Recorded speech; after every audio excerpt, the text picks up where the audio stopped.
going to play the game changer role, same as from the auditor point of view. Right. Thank you very much, Kapil sir. I would like to ask you another question, sir. When he said that there can be an option to design a particular software which can be your version 2.0, as you said earlier, what, as per you, is a particular preference in terms of a practicing CA, for example? Should they begin with something which is a large language model like GPT-4 or Gemini, or should they go for something customized as per their package or ERP or something like that? See, let's not compare ERP with AI tools. ERP is just a process model, and this is an replacement of certain processes. Actually, you can say that AI. So I'll put in this manner that as a professional, rather than looking forward for 3 year, 5 year, 10 years down the line perception, you should look forward for what are your immediate needs. What are the tools and techniques which can immediately serve your purpose. Right.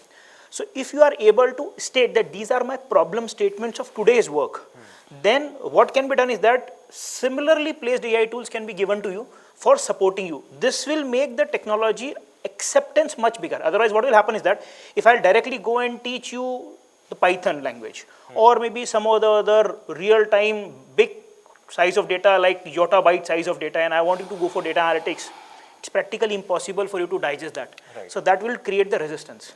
So to avoid the resistance, the immediate thing is, what is your problem statement for today, and what are my solution statement for you? If you are able to map this out, I think acceptance will be an inherent acceptance rather than an enforced acceptance on you. Right. And then gradually, as you work further, once you discover that, okay, these tools are sufficient enough to doing X work, but I need X++, then by default, you will adapt yourself to go with new tools. So it has to be a, what do you say, learning curve. It should go in such a manner that starting from basics, and by gradual your needs will evolve, your requirements will evolve, and you will evolve with the acceptance of AI tools also. Right. Thank you, sir.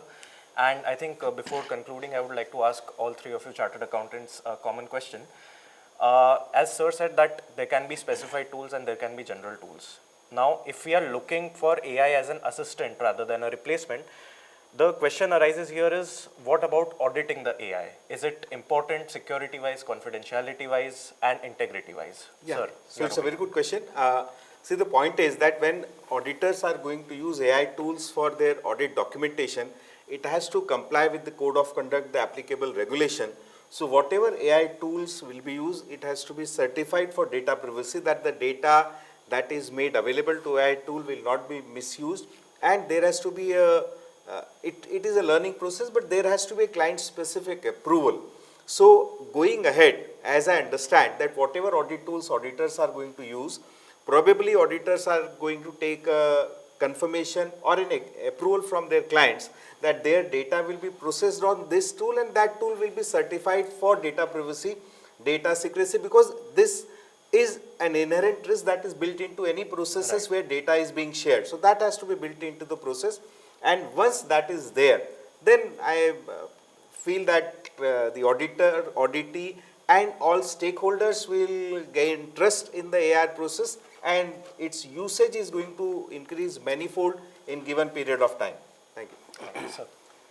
See, actually, we are talking about security. Yeah. Okay? Yeah, but it is much more than that, I can say. If you audit a AI tool, it is much more than that. Yeah. Even the algorithm developed, the integrity of the algorithm, okay, that decides about the process integrity, and the data, ultimately data integrity will get corrupted, you know. It is not going to be very easy to audit such tools. I have seen in Google Analytics and all those things. Right. What is happening is they are saying that it is suggesting you go for it. But why it is suggesting? You don't know. You are relying on some algorithm which you don't know. So auditing should be from that perspective, which area will be a very better opportunity for chartered accountants, because we are functional experts. Definitely it is going to be a very good area of opening for us to analyze a tool or design or go as a business analyst for designing AI tools. Right. Yes, sir. Thank you. Sir. As we know that auditor basically play the role of a mediator or aggregator between G and M. G means that is the governing body, where where all the regulators, whether it is RBI, whether it is CCI, whether it is IRDA, whether it is even now there is one more G onto the right hand side nowadays, which is the major concern for each and every auditor, that is a NEFRA, as well as after the NEFRA, CAG would also be there, because they review the performance of each and every audit. And auditor is always the third party with respect to any business organization, although organizations having the internal auditor, but then also it is, we always give the weightage to the external audit. Okay, an auditor always deal with the management. Now what about here? Organization having the capacity to acquire, just like the organization before 2 decades, they acquire the different type of the ERPs. Like if we'll consider the case of the banking, then RBI never interfere into the decision making process of any banking organization, whether they should use Finacle or whether they going to use TCS Bank or whether they going to use the FlexCube. This is the choice of a particular bank. But that ERP, that CBS system should be strictly according to the policy framework which is designed, developed by the RBI.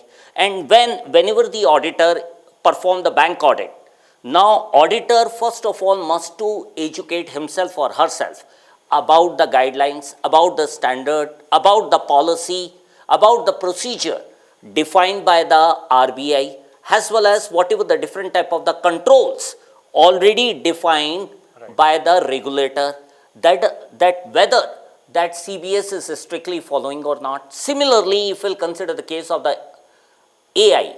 Now, if organization design or develop, because AI mainly we use to enhance or improve the productivity. AI, even many times people are puzzled. Organization already having the ERP, and ERP is basically the database. Now, over this database, we're going to implement the AI. And through AI, want to enhance or improve the productivity, efficiency, as well as to enhance or improve the effectiveness. Now, whenever I use the term productivity, so we concern about 3 parameters, that is Q, C and T. That is quality, cost and time. And here we give the maximum weightage to the quality. Right. So through AI, objective is to enhance or improve the quality. Okay, quality with respect to the end user. End user, that is the customer, that is the client, which is the major stakeholder, and each and every organization, they honestly accepted from last more than 1.5 decades that market is 100% buyer oriented. So this customer satisfaction, and to retain this, here customer is always not only satisfied only just getting the solution, but customer is concerned about with the efficiency, how quickly he or she is getting the response, as well as that response should be free of bugs, defects and error. Right. And here the AI would going to be the game changer, and again without the brain of the chartered accountant, we unable to design, develop any framework with respect to any AI system. Just like, according to me, the manner in which many chartered accountants at this moment are playing the key role as a ERP consultant. In upcoming days, this is my forecast. If this would be that many chartered accountants going to highlight that they're going to play the key role as a AI consultant. Because without brain of the consultant, no organization would be into the position to decide that which AI tool or technology would be appropriate as per their business need, as per their business requirement. Because the need requirement of SBI is not equal to the need requirement of HDFC. For time being, if we'll consider, like HDFC, till 30th June 2023, HDFC was running 2 different verticals, HDFC Bank and Housing Development Finance Corporation. And since 1st of July 2023, when HDFC top level management, their governing body, decided to merge, their business model is totally changed. So whatever the tools and the technology they were using before merging and after merging, so even this is a continuous process, because at this moment the manner in which organizations are performing the merging, demerging, as well as the joint venture.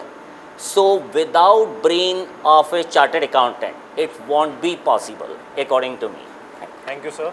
I believe this was a very insightful session with all of us. And just to conclude, I would rather just give the concluding remark that with the right tool for the right purpose, I think AI can create a beautiful ecosystem which will enhance the quality of our work as professionals, right? Thank you. Thank you. Thank you. Good evening. Our today's topic is AI in finance and AI in accounting. So let us have our learned panel here and let us have their individual views on the topics. So let me start with Mr. Subha Chandra. Please have your views on this particular topic. Hello, I am CA Subhash Chandran. I run my startup firm called FinSight Analytics. So I am happy to share my view on the AI in accounting and finance. If we see from the AI perspective, today it's not a new subject actually. So we've been using AI in a traditional form. We call it as traditional AI or narrow AI, especially in the last decade, 2010 to 2020. There has been a lot of use cases, right from your OCR reading, training your OCR reading to specific formats and getting the data from it. And when you have Power BI or any data analytic tools from Alteryx, ClickView, you name it, Tableau or Nine, there are many open source tools and available, which was using in a more trained manner for attacking so specific tasks. For example, I can use a data analytics tool to summarize so in data analytics we call it as 4 stages: descriptive, then diagnostic, then you have predictive and prescriptive. So this descriptive and diagnostics already is taken care, so that we already live in that era. So now what the difference this Gen AI is going to give is, if let us take it to the first example of OCR. So today it is not only OCR, with the advent of generative AI, you can use the OCR to get the invoice data and then semantically understand whether it is a revenue expenditure or whether it is a fixed asset expenditure, capital expenditure, and which audit standard, which accounting standard will affect. Accordingly, you can post it to the system, and you can have a trial log of it and audit that as well automatically to ensure things are compliant. This is one stage of doing generative AI, differs from your traditional AI. Second, so you can have the nuances built into it in terms of data analytics. Say for example, month close process, which is tedious process, which takes at least half of the month to finish the earlier past month, right? But today you can have feeding a P&L or feeding a TB, get the key insights out of it directly. So and also you can have to know, okay, where are my accruals going different, what are the logics behind it. I can track each and every one of it. So we recently came up with an issue of tracking the manual JVs. There are system generated JVs, there are manual generated JVs. So how do you control about it? This manually doing will have lot of impact and time. With the advent of generative AI, we were able to quickly churn out and say these are the things, summarize, and it's just within a week we were able to close it. So these are all the things in which things are improving from the generative AI perspective. So this is my point, and there are 2 caveats which we have with generative AI today. One, whatever we are trying to solve today, we had in our early discussions also the point, right, everything cannot be solved by AI, but I differ from that. Everything can be under the sun be solved by AI, but at what stage is what important. So today any field you take, it has AI has an impact. But when we as a company, when we were trying to solve a problem 1 year before, which was not possible by AI, maybe a process has 4 stages. We were trying to solve at the 4th stage directly through AI, but it was not possible because that time the AI was not ready. Now after 1 year, already it is possible. So it's also AI is evolving. We have to understand that as well and understand at which stage, at what part of it I am going to bring in AI. So that makes really more important than I am trying to solve everything under the hood through AI. So that is very important. Second, accuracy. So that is where very important AI cannot be trusted for accuracy because it's a machine model. It provides the data output via probability. It's not certain one. So we have to be always mindful that answers has to be reviewed at this point in time. Maybe in future, once AGI or ASI comes, that might be possible. Then finally, the hallucinations. It will make you believe with all the steps, the answer is right, but it may not be. So I have numerous cases I have explained in my previous sessions. So still a normal mathematical understanding of AI is still very low compared to all other coding capabilities or all things. So what we are trying to do is solve math using coding capabilities of AI rather than trying to directly give the mathematical problem to AI. So there are ways and means which we have to attack it. So finally we have spoken enough on the privacy side stuff of it. So we have to be very careful on what data we are putting into what forum and what platform. So these are the things, in my opinion, we have to be mindful and also welcoming the generative part of generative AI in the accounting and finance. Yeah, thank you, Mr. Subhachandra. You talk more on the financing part, or also touch something on the accounting. I am requesting Mr. Dhananjay now, just talk more on the financing part and try to be in brief also, please. Okay, so I think let's analyze. So I remember in many WhatsApp posts, accountant required. Okay, so the basic assumption there was that accountant should know the basics of financial accounting or bookkeeping, we say. So now what accountant roles change in AI? So we cannot say that no more accountant needs to know the financial basics of accounting. Yes, he definitely needs to know it. Only thing is going to change is that, like let's say there are natural language processing. So let's say a business owner is there. So if it has very basics of accounting, like let's say in receipt you have to debit bank account or this, okay, like that. So he can always give the basic commands or prompts to AI, and AI would generate entry. I would not say AI will directly post the voucher or journal. It will always show preview. Now it is upon the business owner or maybe accountant to review it, that yes, does it seems correct?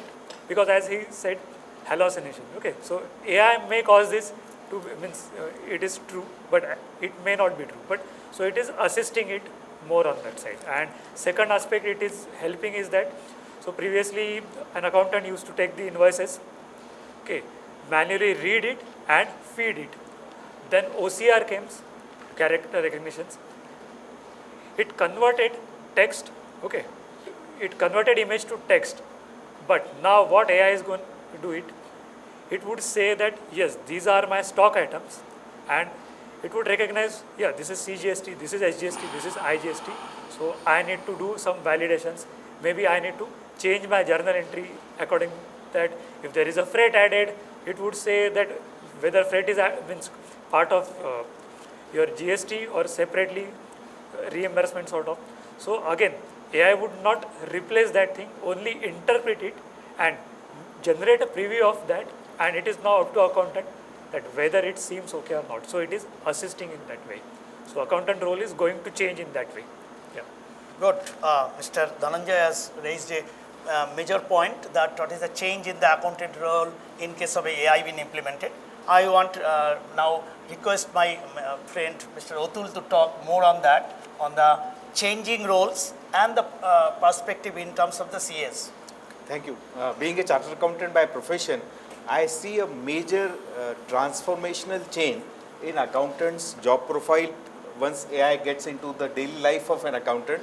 The AI is being used, all chartered accountants in practice, they know that tax department, both direct and indirect taxes, have huge data analytics, BI and AI tools which they are actually using. This is going to flow to accountants' job profile over a period of time. What I personally feel that all these mechanical jobs, mechanical entries, this will be removed from the accountant's job. They will be all automated. Once you do automation at the mechanics part, the routine entry level, then the AI role is going to enhance, AI role is going to come into accountant's field profile. These AI tools are going to analyze whether that automation itself is correct or not. So accountant has to go beyond that. Once entries have been picked up automatically in system, the AI tools are going to analyze, give a report whether the validity of entry, correctness, accuracy, integrity of those entries. Then the accountant has to see whether that data which has been analyzed, the reports which have been brought by AI tools, whether they are correct not. So this accountant's role I see as a transformational change that is going to come.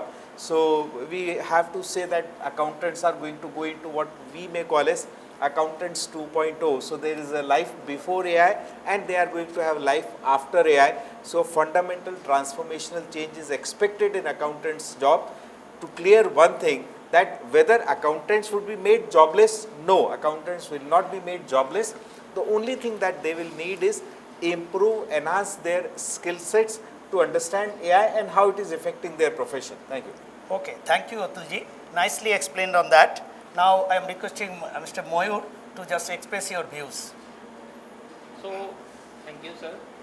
What I mean to say is here, AI is going to use machine learning as a basic tool to enhance its capabilities, first of all. And considering in the finance sector, the foremost activity which we envisage is that, first of all, the financial forecasting. Otherwise, prior to that, we used to forecast on the basis of preparing or compiling of the records, financial statement and doing some MIS work. But here the AI will help you to forecast the data on the basis of 100% data verification, data set.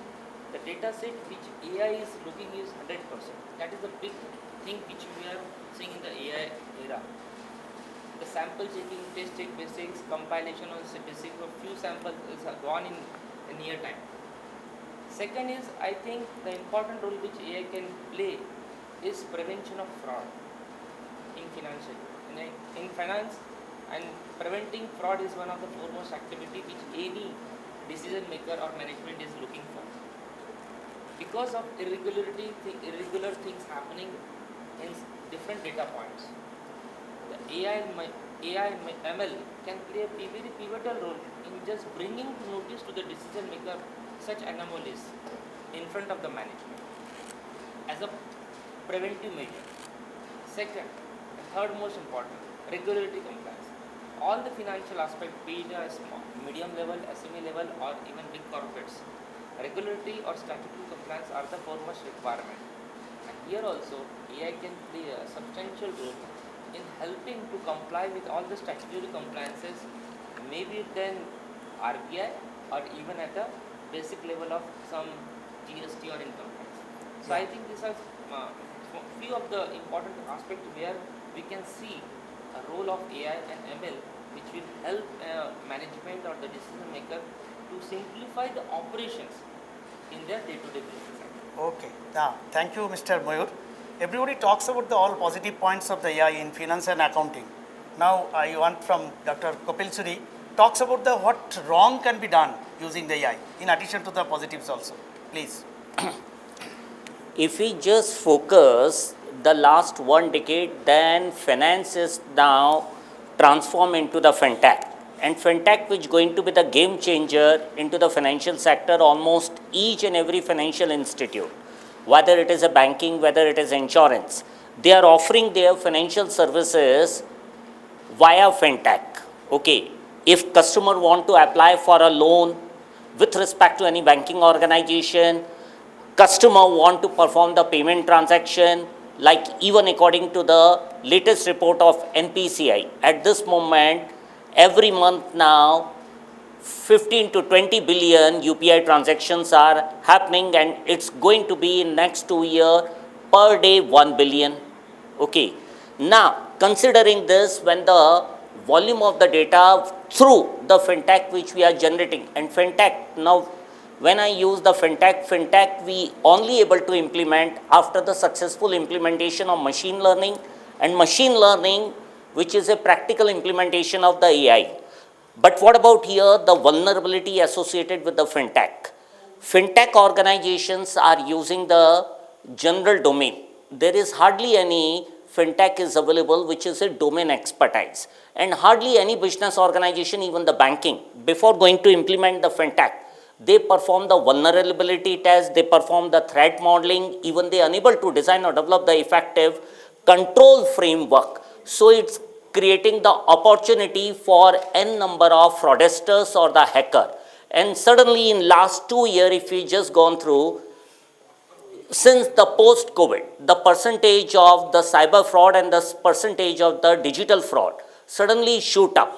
And this is the fundamental vulnerability which only we able to overcome through the assistance of a chartered accountant, especially with respect to the AI. Okay, thank you, Dr. Suri, Yeah. and thank you all the panel member. Thank you very much for participating in this Yeah, discussion. thank you. Thank you. Thank you. Greetings, everybody. We are having this panel discussion here today on ethics and trust in the age of AI. Now, ethics is both from the human point of view as well as from the AI point of view.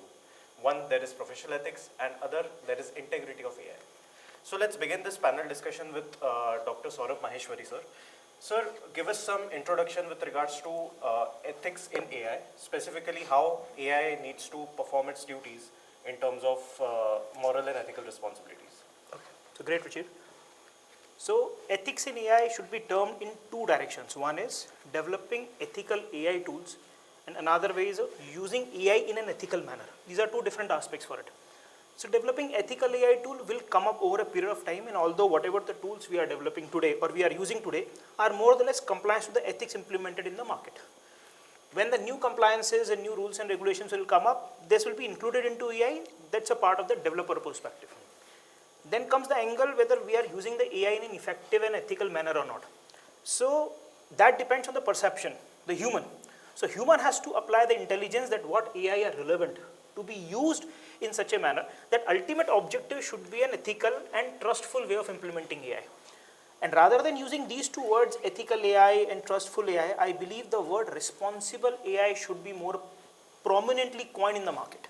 Because responsible means not only responsible from ethical, legal compliances point of view, but also responsible in terms of data privacy, in terms of client integrity, in terms of resulting in an outcome which is actually beneficial for the system.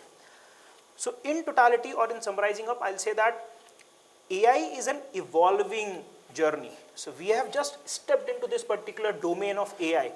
Ethics or no ethics, but AI is going to be there. So it all depends on professionals, how we are using AI, how we are contributing to the development of AI, and then AI in a gradual course of time will lead to an ethical AI. That is my thought of understanding of ethical AI or responsible AI. Thank you, sir. Now we'll move on to CA Naval Bajaj, sir. You are the CFO of Yokogawa India Limited. Now, my question to you is with regards to using AI ethically or trust-wise. What are your point of view with regards to how do you use AI in decision making as a CFO? Very good question. See, how I look at it is that AI is unavoidable. It is here. The change has happened. It is just about a time when we are going to encounter it personally. So therefore, talking about whether it should be there or not is not in question now. What is to be answered here is how the AI will develop itself. Now, for that we need to understand how AI models or algorithms or the automation softwares or tools are getting trained. Basically, AI is nothing but a kid which humans are training initially. That is called structured training, and then unstructured training they will do on their own based on the principles that a human has already put inside the intelligence of that system. So AI is nothing but it's going to be a reflective of our society, and whatever rules and regulations, laws, and ethical or moral responsibilities we are carrying as humans, we need to ensure through regulations and also through public awareness, public pressure, and soft motivations and pressures, that AI models are used in a positive way. Just as an example, I recently read that one of the AI models chose not to answer to its master just because AI model's calculations told it itself that it may not be beneficial for me. So that means someone has configured it in such a way that just like humans decide whether to answer a particular question in a positive way or a negative way, AI is also doing the same. But some human person has configured it in such a way. So I think the whole thing is all about how we configure it, and there has to be regulations around it, and there has to be society awareness and society pressure on it. That's my take on it. Thank you, sir. Moving on to Nanda Dalal Kundu sir. What do you think are some of the basic ethics which an AI should incorporate itself with? Okay, thank you. Good questions. First things, basic things is what is the ethics? Something which is ethical to some persons, it may not be ethical. Is there any really law abiding that what is ethical and what is not ethical? For the human, from the practice over the years or from the historical perspective, we know this is either right or wrong or it may be in between. AI, actually AI based on lot of big datas, big amount of the data, and then they come out of the solution based on the different type of the model and which has been created by the human only. So what are the way we have taken on that perspective only my results will be coming. If my majority of the data shows that the answer should be negative, as my predecessor was asking particular questions, that if it is something negative, he will not be able to answer it. So it's all ethical is actually, it is very much subjective in that way. So we need a right regulation perspective on that one, whether we can trust on the results of the AI. At the same time, while making the models of the AI or the logic of the AI, how much ethical things has been incorporated, that also has to be considered. So it's still evolving and we need to still wait, but still we have to continually use the AI tools, whether it's ethical or unethical, and we'll be learning from our mistakes, and maybe in futures will be build on those mistakes, and then slowly it will be correcting itself. That's my views on the ethicality on the trust. Thank you, sir. I'll move on to Alok Gupta, sir. Sir, ethics is a lot backed by human. Not only AI, but also what humans are thinking in a way. What AI now has a very much positive impact on the society, but it also has some negative points. Would you like to shed some light on those negative aspects? Well, I think that's a very pertinent question. The reason is that AI is a double-edged sword. AI can do a lot of benefits and good things, as my other co-panelists talked about, but it can, if I'm a bad actor, then I can use AI for adversarial reasons, which is for negative reasons. Now you must have, been seeing in social media, there are a lot of fake videos which are coming in. You can see a Narayan Murthy, telling all the social media users that you can make 2.5 lakh rupees, right? Yeah. Or there is a Smriti Mandana whose fake video has come in, or a celebrities who. Now, it's very difficult for a human eye to gauge whether it's a fake video or not. So good AI can actually counter a bad AI. So AI can only beat an AI in the sense that if I need to identify fake videos, then I need to have an AI model which can identify between an original and a fake. OpenAI recently came up with a voice clone. I mean, everybody is using ChatGPT and OpenAI. If I have a 15-second samples of your voice, then I can actually create a synthetic voice which will mimic your original voice. So, in cybersecurity words, AI is going and hitting various targets and attacking them. So what I'm saying is that AI can actually do a lot of damage. But at the same time, if you use good AI to counter a bad AI, then I'm sure we are in good times. Thank you. Sir. Yes. Moving on to Manmeet Singh Mehta, sir. Sir, as we know that AI learns from whatever data is given to it. That's what machine learning is.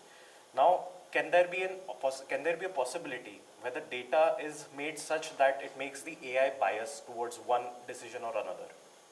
It's a very interesting question about AI, because AI has to ultimately learn. So it learns from practical examples. To take a simple example, let's say loan sanctioning algorithm we need. It is to be trained on some kind of loan data which is there. Suppose the person who is already sanctioning is racially biased, okay, or he is biased towards some specific ethnic people. Then ultimately the algorithm would also be taking the same kind of decisions, right? And those decisions could be unethical also, because ethics is something which needs to be defined. It could have different perceptions. Yeah. And as Mr. Naval said, that a lot of training is done on some kind of existing data which is there. Now, there is a very interesting example by MIT, probably if you could just explore it. It is the morality experiment, where they gave different scenarios. Suppose you got a driverless car, or your car's breaker off. Now you got two options. One is to kill elderly man, or you move the steering and some kids are going to be killed. Now whom you will kill, right? Now these kind of things, would ultimately be training some kind of autonomous cars. Now the problem is, when they took this survey, what they found was, in Asian countries, people would like to kill the kids, not the elderly people. Whereas in Western countries, they'd like to kill the elderly people, right? So both are different. Now suppose an autonomous car is made in US, trained according to the responses there, and is deployed in Asia. So ethical things are going to be. So ethically, because the data which is trained on, it would have some kind of bias which is there, which could ultimately affect the decisions of AI. Right. So those are areas we need to be very careful about. Thank you, sir. Moving on to Deepak Singh, sir. Sir, when we perform any audit, be it of a company audit, statutory audit, any kind of audit, we integrate ethics into our audit. And speaking of algorithm, what sir was saying, what points of view do you have on audit algorithms or algorithmic audits using AI?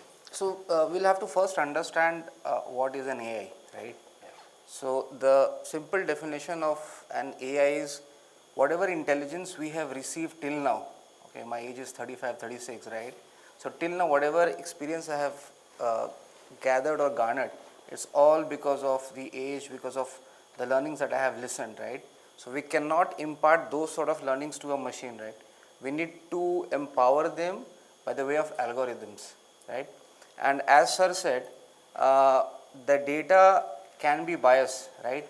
But if the algorithms are twisted in a way to suit any specific persona of the society, that's a very dangerous thing. I'll give a real life example where we were solving a problem statement of diversity, equality and inclusiveness in an organization, multinational organization. And there the process of onboarding new recruit or a new employee was that they would have an AI generated questionnaire shared with the prospect and they would answer, right? The root cause, the result which the company saw was there was lack of female inclusiveness across organization, across business functions. So when we audited those systems, we identified, number one, the data that was used to train the AI agent was highly biased towards male, right? So a lot of maternity related questions, a lot of work from home related questions, how you manage your family, your kids, those were not put into in the questionnaire to train that AI agent. When we looked at the algorithm which was used, there was inaccurate or incorrect use of algorithms, or you can say combination of algorithms that took place. So it's all about what sort of data we are using to train an AI agent, plus what sort of language. So I can tell algorithm is a language for them, right? So if the language is incorrect, they will understand incorrectly and they will interpret incorrectly. So that's my take on auditing of these algorithms. Thank you, sir. And before we conclude, to summarize, I think we've had an insightful discussion. So I think we can safely say that AI in its own might be ethical, may be unethical, but it more depends on how the user is using it. The human intervention is the key point here, right? Thank you. Thank you. Thank you. Thank you.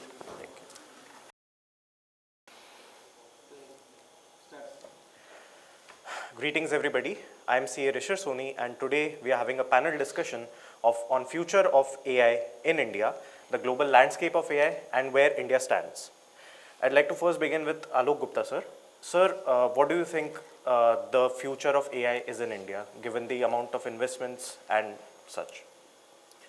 So I think that's a very important question from the India perspective, because India is now realizing Rather, the Indian government is realizing that unless they invest consciously in these emerging technologies such as AI and quantum computing and so on and so forth, they would be left behind.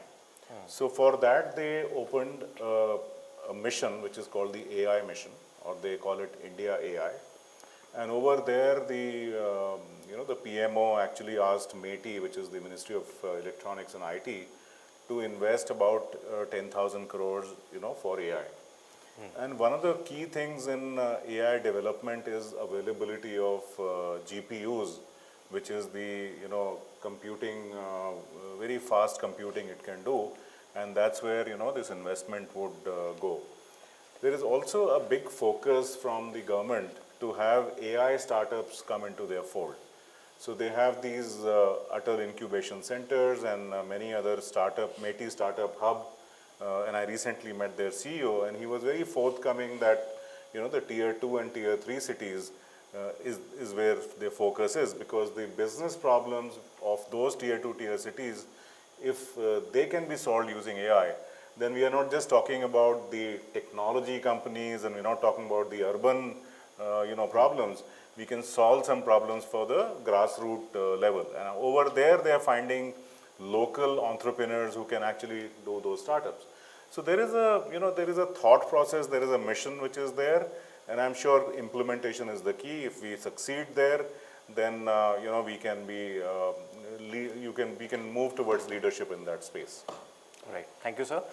Moving on to Dr. Manish Kumar Srivastava, sir. Yep. Sir, we talked about the future of AI, but we would like you to shed some insights on what the present scenario is, specifically infrastructure-wise, and what problems or benefits it contains. Sorry. Just like you mentioned, a lot of processing is needed, a lot of data is required. You can imagine the artificial intelligence was included or being introduced in 1950s, but today it is getting the things done. Why so? Because there's a lot of ASIC chips are there, FPGA chips are there, and then GPUs processing is there, high volume of data lakes are available. Now, when you implement all these things related to the artificial intelligence, you need a better infrastructure to compute these kind of data, and huge volume of data to be poured lake. And then you can pick the data out of the lake and then process it in a very fast and furious process. The next thing is, when you implement such kind of setups, another thing comes up, like the laws and regulation which being ignored previously. Yeah. Now, as per the chartered accountant perspective and perspective to where the customer data need to be processed and PIIs need to be processed, you can see for kind of machine generated data, IoT, OT device generated data, there is nothing challenge of privacy and all. But when you process accounts data or TT's data, then you require DPDP Act come into the picture, and there's other laws that come into the picture. And then you require proper guidelines, procedures, security into it. Then it comes, not only you are processing the artificial intelligence related information, right, you are also making sure that it be confidential. It is not being trapped in between, and the result should not go into the wrong hand. Right. So that kind of things are there. Now, who is processing it? Who is authorizing it? Who are rejecting the outliers in the data? That is to be authenticated. See, there's just like we came to know that bad AI can be made corrected by the good AI. Now, we have seen the cases where outliers wrongly been corrected. Yeah. And it is intentionally, sometimes it has been done intentionally. So you need kind of due diligence in this regard. So when you implement all these kind of infrastructure in the future, it's not about the AI. It's all about the regulation is also streaming in with it. And security is also getting clubbing into it. Then you can only do it. So this is the future. It's not about the AI. It is also putting the privacy, security, and authenticity is also being clubbed. Yep. Thank you, sir. So as we all know that AI is definitely growing on a global stage. Now my next question to Dhananjay Gokhale sir. Sir, what do you think India's plan is with regards to growth in AI? Where India stands globally, if we talk about it? Okay, so let's view this in two aspects. So we know that India is not a manufacturer of semiconductor industry, and recently like Foxconn and this company have invested. So I would say yes, India is gearing up to means produce the infrastructure like this CPU or GPU chips, which is a very key element to AI. And the other thing is categorization of data or what data is fed to AI. If you check in Europe, okay, Europe have strong GDP regulations. Even in US, you will find there are many laws which prevents unauthorized data should not be used. Okay, in India currently these laws are being framed. So currently India's position is that unless until these regulations are not there, the data would be fed into AI. Okay, so even I will be watching that once this laws come into effect. Okay, because currently these models are being tuned or trained considering that many of the information, whether legally it is allowed or not, wherever the laws are not clear in our country, that data, publicly available data, would directly be fed to AI, and then machine means ML would be processing it.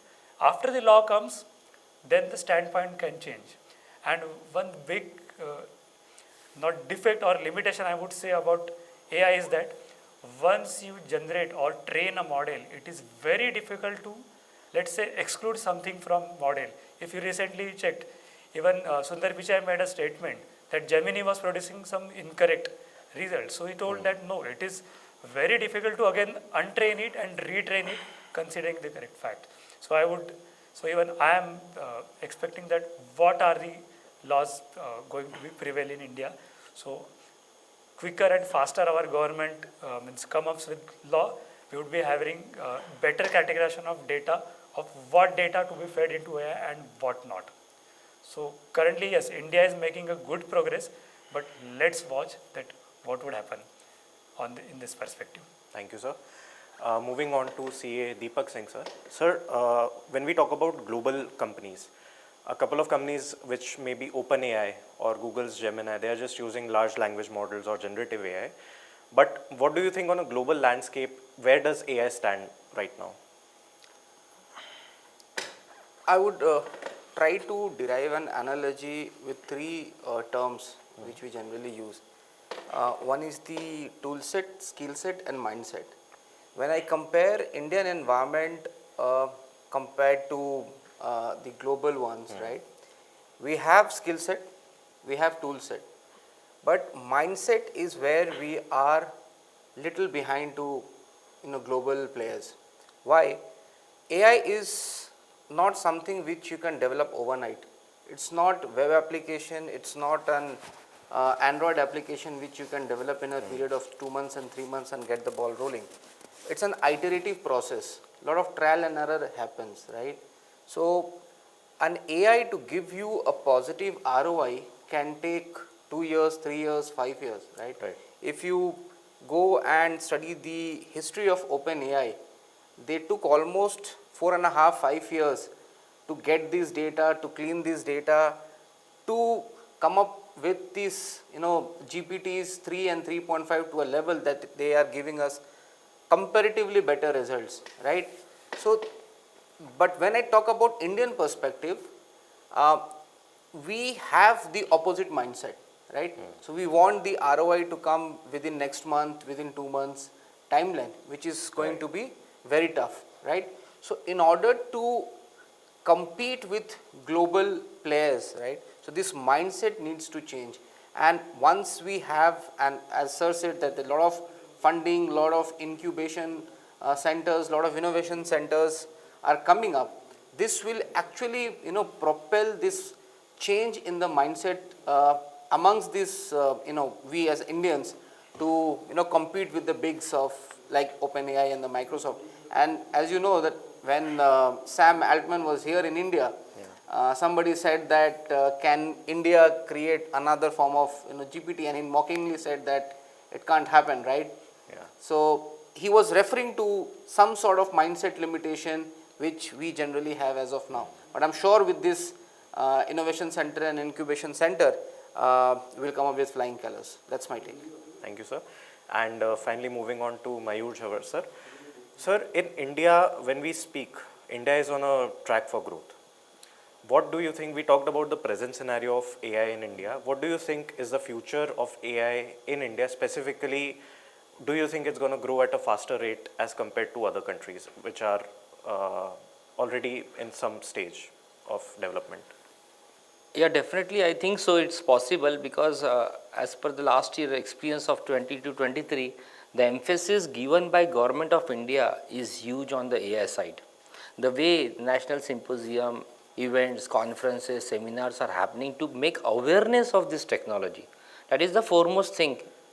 And when the decision maker, the leaders of our nations are taking, I'm not promoting anyone here, but if the decision maker are promoting the events and activity and creating that culture, AI, seminars, conferences in Bharat Mandapam, that is the drive they are making in front of all this.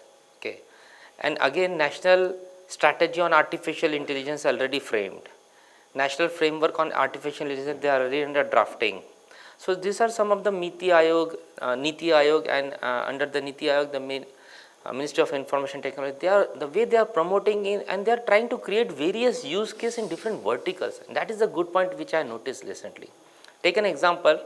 Just last month, Defense Ministry has formulated a fund to invite startup for creating various application or interest from different startups and focusing more on AI side to solve their some problems which Defense Ministry is facing. And this is something, a use case being presented by the ministry himself, and now they are inviting the research person, young entrepreneurs, the mindset, young mindset to create something, to innovate something, to do research. And that is the feeding given by the government, and that is a great example I like to say. And moving forward, definitely we are still now 1/7 population of world, so market is big for us. Right. Market is very big for us. Forget about moving outside or exporting other services solution. We ourselves are the biggest consumer of any AI product solution we make. Yeah, there's another aspect. Yes, sir. Yeah, you can see kind of capacity. Whatever the government they have taken the initiative, the way the capacity planning is going on. If you go through the courses now, the BTech in artificial intelligence courses is there, not only in the government university, in the private university. Even the government or the universities, even the Institute of Chartered Accountant, you can see the certificate course is going on, and later on it shall be converted into the PG course as well. So you can see if you go to any other countries, like Western countries, the United States, you will not find any courses related to this in such a large scale. So yeah, Right. future is very good as per the way the government has taken the initiative, the universities, the educational institutes have taken the plan accordingly. Yeah. Thank you, sir. So I guess from this particular session, we can conclude by saying that AI is still in its very early stages, but is definitely tracked on a fast paced development, right? Yes, yes. So that will be the conclusion of the session. Thank you. Hello friends, I am CA Manu Agarwal from Kanpur, past Central Council member. Friends, it's a privilege to be nominated to the newly formed AI of ICAI committee. I was chairman of Digital Accounting and Standard Boards for the last 3 years, and it was a pleasure working for the institute. Now this new committee, which is an extension of the Digital Accounting and Assurance Board, is basically aimed at enabling the members and providing the wonders of artificial intelligence to all members. Now, a big question arises. What is the role of artificial intelligence in this community of chartered accountants? Well, friends, AI, according to me, is going to be present everywhere. In fact, is already present everywhere. Now, for us as chartered accountants, what is the use? Well, it basically eases our tasks. It helps us do complex things within minutes in simple and easy steps. They're not just one tool. All we have heard is of ChatGPT. Now, what is ChatGPT? ChatGPT has become popular because it reached 1 million users in just 6 days. That was the speed at which it grew. Netflix took around about 6 months to reach the same figure. So this is why AI became so popular. Now, this is just one tool, but just let me remind you that there are so many tools available, and all these tools go a long way in helping the chartered accountant.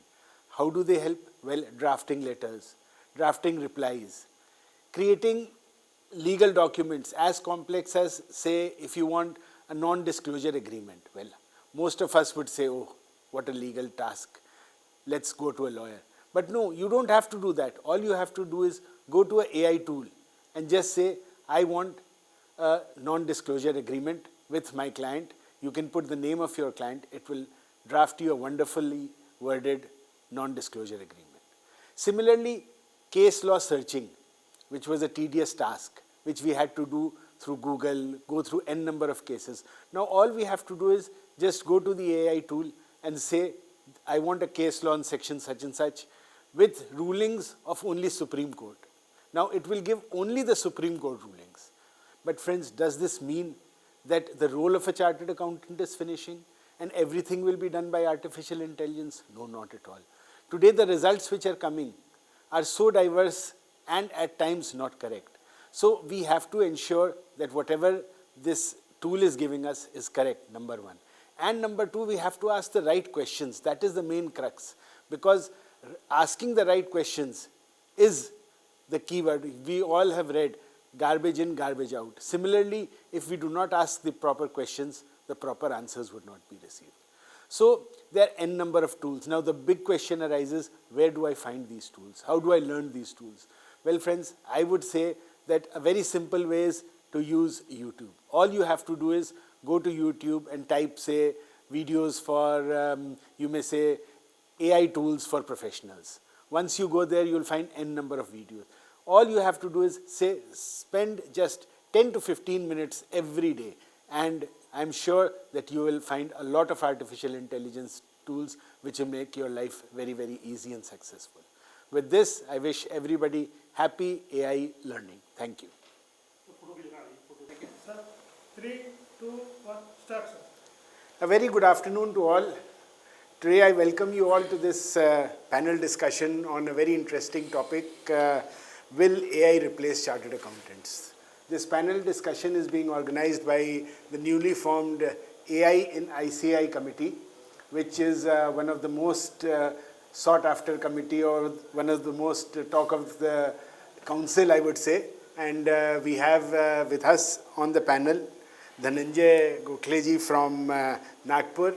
We have Rishir Soni from Indore, and of course the chairman of the committee, Dayaneva Sharma ji from Hyderabad, and we have the vice chairman of the committee, Umesh Sharma ji, we have Anand ji, and we have, Murtaza ji. I will not pronounce the full name, I may make a mistake, and I'm not using artificial intelligence to help me out. So friends, we have a very interesting topic.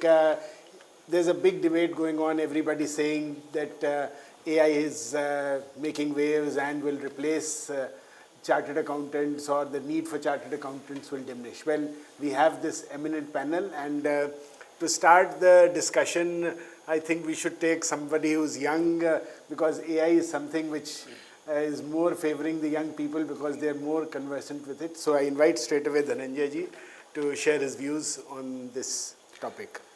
Thank you, sir. So let me put my perspective with an example. Okay, so let's assume that AI has grown a lot, and today we get a fever. Okay, and we start writing symptoms in, let's say, ChatGPT, Copilot, any AI. Okay, definitely it will prescribe some medicine. Now my question is, are we going to take that medicine, or are we going to doctor? So naturally, for me, my answer is no, I will go to doctor. It's a psychological reason. So let me put the same example now in perspective of our client. So if any of our client gets noticed, is he going to come to chartered accountant, or will he ask chat GPT or AI that how to reply to this notice? And so I think, yes, AI will not replace chartered accountant. Okay, maybe simple filing, like in this case, they may do by themselves, or maybe let's say they don't know that how much 234 interest I need to pay. Yes, they would ask AI, but if any notice and this people get, they are definitely going to come to chartered accountant. So my answer is not fully, only some functional portion of that would be replaced. So chartered accountant is not replaced, but maybe instead of that client who is to come ask 5 times, and let's say in 4 times he never used to give us our fees, so that one time would get reduced. So this is my perspective. Okay, so Dhananjay, what you're trying to say is that, well, if you ask ChatGPT or AI tool, what are the medicines, so you will not actually take the medicine, but you will go to the doctor, compare the medicines and then take it. You will use ChatGPT or this AI, but to a limited extent. Yeah, to a limited. So when the notice comes, you will search on the AI tool, but go to your chartered accountant and ensure that he does a good job. Yeah, because that is a natural psychology. Because you have the answer also, so you will ensure that he does a good job. So AI will not replace, but will make chartered accountants more alert. As today, if you go to any doctor, the first thing he says, put your Google knowledge away and then come to me, because otherwise the patients today question the doctors a lot. Yes. So, and to the extent that they get fed up and say, okay, ask Google and get your treatment done by Google. So similarly, chartered accountant profession is there to stay. Yeah. This AI would be only a tool to help. Okay, well, thank you. And now, Murtaza ji, I would like your views on this. Okay. Yeah, so AI is very important, and I believe AI is not going to replace chartered accountants, but chartered accountants using AI will replace chartered accountants ignoring AI. So as chartered accountants, we have to use and embrace AI in whatever practice we are doing, or in industry, whatever work we are doing, to get our work done smartly. So we, being a domain expertise, having the knowledge, we will be able to apply it properly and use it properly. So just how Dhananjay gave an example about doctors. So as a layman, whatever information is being given, we may not understand, and that's why we don't trust whatever ChatGPT or whatever is being AI is telling us about the medicines. So similarly, other layman won't be able to understand what AI is giving in our profession. We, being expert domain in having expert knowledge in our domain, will be able to use AI effectively. And already, see, AI is a buzzword now, but it is nothing new. It has been being used since long. So just for an example, in Excel, flash fill is there since so many years. It is just machine learning. Whatever pattern is being done is being followed. Now more and more things are coming up, being analyzed, discovered, and about the notices also being whether AI will generate a notice reply. So layman, if he goes by that, there will be blunders. And I have also used, we use AI to make our work. So draft reply comes, or even the draft appeal comes in front of us. But we, as expert domain like knowledge and knowing the subject properly, we know that how much is to be applied and how much is to be ignored. So, but it definitely makes our work being done faster. Litigation, so many notices are there. AI is helping us to manage different notices, different compliances, and automating the things from getting from the net and all. So things are being faster. So be a smart CA using AI. That's what makes sense. Basically, what you mean to say is that AI will not replace chartered accountants, but a chartered accountant using AI will replace a chartered accountant not using AI. Yeah, so exactly. What you mean to say is that it will become essential, like passing your CA exam, that you become a chartered accountant only if you pass CA exam, otherwise you remain an accountant. Similarly, if you want to become a skilled or a successful chartered accountant, you have to use AI. It's going to be an enabler rather than something which will disrupt the whole profession. Exactly. Okay. So with this, I move on to Anand Bhai. Yeah, so I would like to, before I put my thought process, there are two artifacts I thought I will like to quote here. One of the artifact is a very interesting book by Richard Susskind, which came something around 2017-18. It was like on how technology is going to transform the experts. Like it was actually all about lawyers, doctors, accountants in a US context. Now that book is like, I read this book in 2018 and 2021 when ChatGPT came. For me, it was like a deja vu. Like you are, oh, I read it in the book and this is just coming up in front of us. What we are going to see is, I would say, I would take a little bit of stand if you read the book also, and they clearly says that technology, the way we are seeing it, it is going to actually transform a lot of things what we are actually having it right now. And the second artifact which I always try to quote is a very interesting publication by World Economic Forum called Future of Job Report.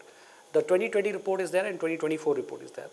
And a lot of people have read the big report and the media make a big hue and cry of that, because in that report they said that accountant and auditors are the two roles which are going to go away, or they say decreasing demand worldwide. But no one has read the full report, because if you read the full report, it is a very interesting analogy they put it up. They said if you take 1980-85, a standard configuration of a 747 jet used to be 5 pilots, 1 navigator, 2 engineers, and 2 other pilots will be there. Today, the standard configuration is how many pilots? We see as 2 pilots. What has happened to the other 3 pilots? Which means there are 5 people that work has been done by now 2. So I would say it is actually going to impact chartered accountant a lot. For sure, it is going to do it. And we have to reinvent us. If we say that it is not going to impact us, we will be living in our own imaginary dream. It is going to impact us. A lot of things what we see today as services, because I did my articleship at the time when manual books of account was there. And trial balance tally audit was over. But today it is all different. So my thought process is, yes, it's going to have a huge impact. But for us, we still have time to reinvent us, to make sure, and we have done multiple times as chartered accountant. When the MCA 21 came or anything, we have learned from history. So that is something which we can work it out. That's my submission. Thank you, Anand Bhai. Again, I think echoing the same sort of views that though it will not replace chartered accountants, because that jet has to be flown by at least 2 pilots, but the number of people would get reduced. And so putting it in a slightly different way, probably the requirement of staff, a skilled staff would reduce, and the chartered accountant himself would be able to manage a lot of work, more work in comparison to what he's already doing. Right. And that old story which you used to read, I also recollect seeing that. I used to regularly see that serial which was Star Wars. And everything which at that point of time seemed to be a dream has come true except one thing. That is transmission of a human being from one place to the other. So I'm still waiting whether in my lifetime I can see that, because everything else, at that time I used to think he used to press a button and talk. Yes. That was a time where mobile phones were not even thought of. Yes. And it became a reality. And those small devices, then treating people with just by pressing a button, all those things have become possible. So, even the translation part, sir, they used to translate like intergalactic languages. They used to translate, and I just saw that Galaxy AI. You can actually on a call, you can actually speak, and it will translate for Chinese and other things. So you are also of the opinion that this profession is not in danger. No. Chartered accountants are there to stay. Okay. Now moving forward, we have Rishir Soni from Indore. I want your views, Rishir. Yes, sir. So I'll put forward 2 opinions. Well, not 2 opinions, but 2 points. First one is that rather than replacing a chartered accountant, it's going to assist a chartered accountant. It's just like creating another mind for you, a version 2.0 if you will. And the second thing is, why would it not replace? I'll just put forward an example of one of our core subjects, auditing.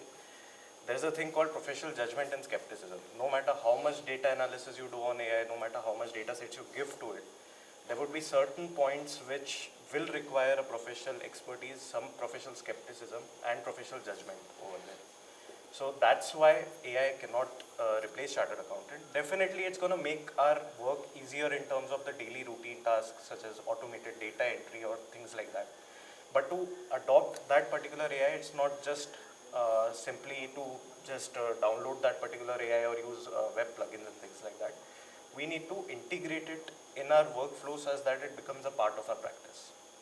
Okay. Yeah. So, well, the feel which I am getting before going to the vice chairman and chairman of the committee is that, well, all the panelists are of the opinion that it's not going to replace chartered accountants, but it's going to become a big tool. And the more you use it, the better you will be able to perform your tasks and better serve the profession. Well, Rishir spoke about how it would become your second version or your second avatar. So it will actually multiply your efforts.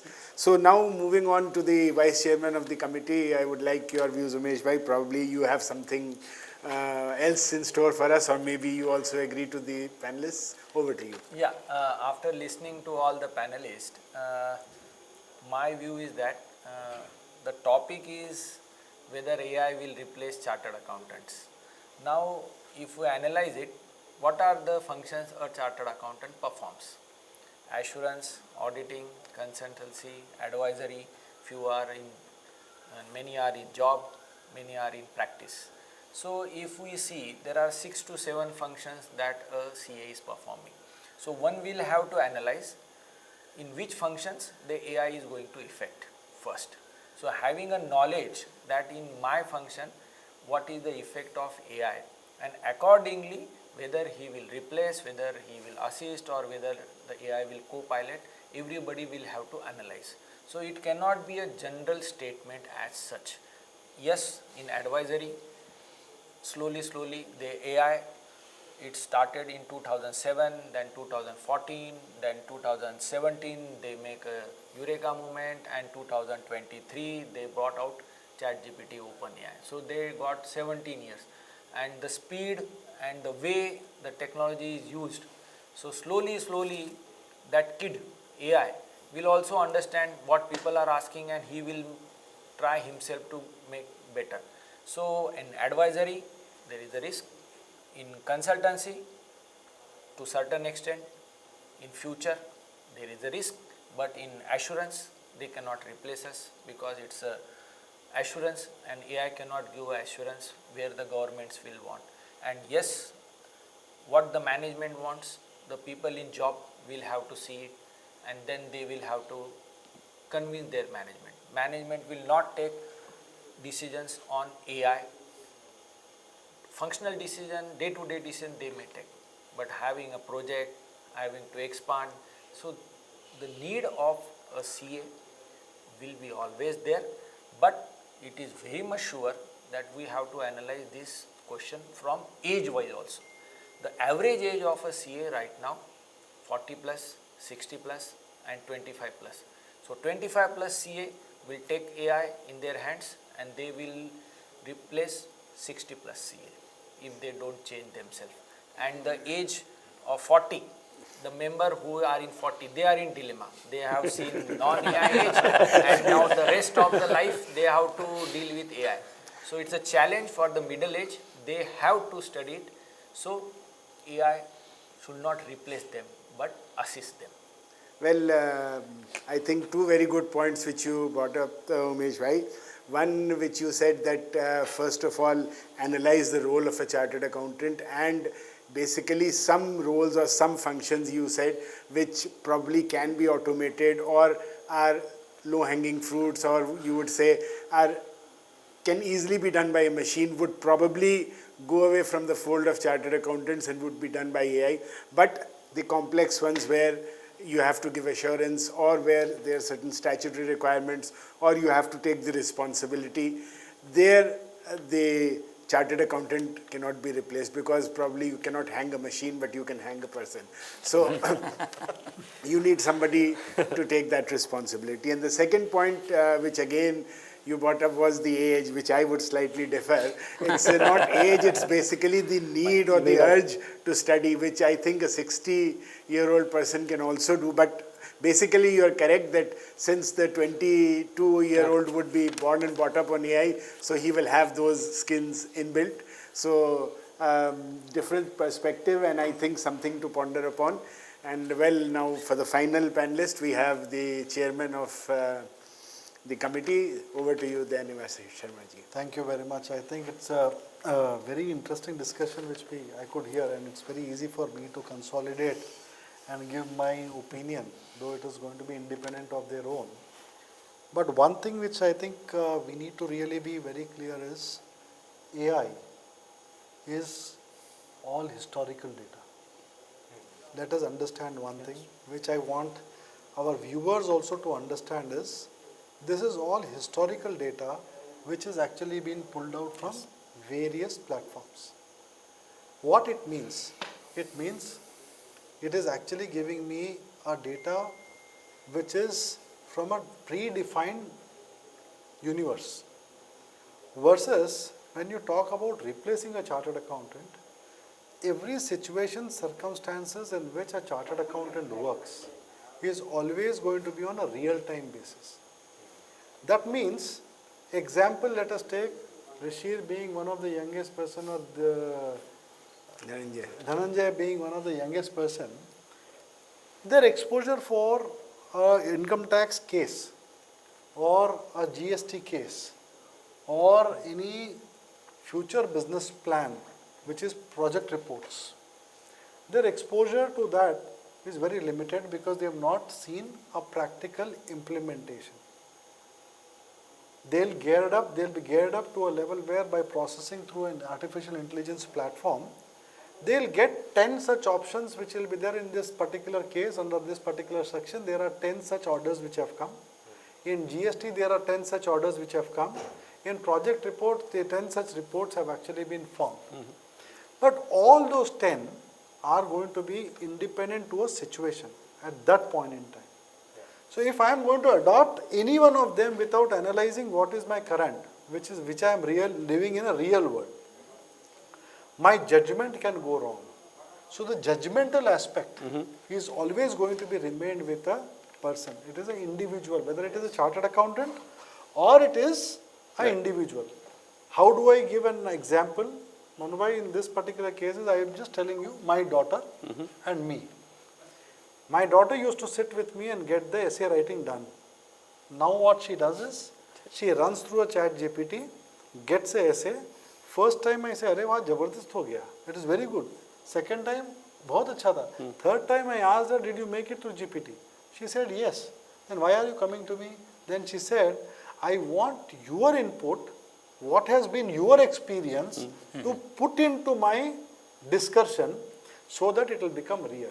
So she is also able to understand that it is an artificial information which has come from some source.